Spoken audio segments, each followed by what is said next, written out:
Satu table depa order sampai 2 biji short ribs burger ni. Harga RM65 tau. Dalam orang dok kata tak ada orang nak beli kan.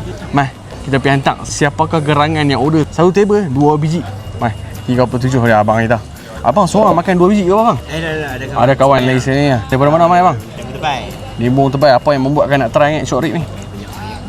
Fat burger banyak kali dok mai dah. Yang ni first time bang. First time. Yang tol pas kita buat tu abang dah try? Dah. Ni mai Abang try ni pula. tak boleh dengar short rib ni. Seasonal menu mesti mai. Seasonal menu mesti mai. Wajib bang. Wajib. Mantap. Daripada Limbung Tebai tadi. Ni Tebai. Video apa daripada Limbung Tebai tau. Tengok kat mana video ni, TikTok ke, Instagram ke mana? Kat Dito. Kita abang follow kita. Terima kasih bang. Memang standby lah dah.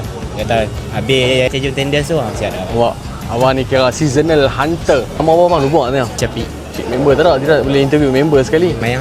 Member semayang. Okey. So abang rasa tengok short rib burger bang. Abang bagi komen kat video ni. Okey tak okey bang? Terima kasih banyak bang. Short rib burger geng. Satu table 2 biji tu daripada Limbung Tebai pun mai. Hampa duk sekentut pun tak mau nak mai ke.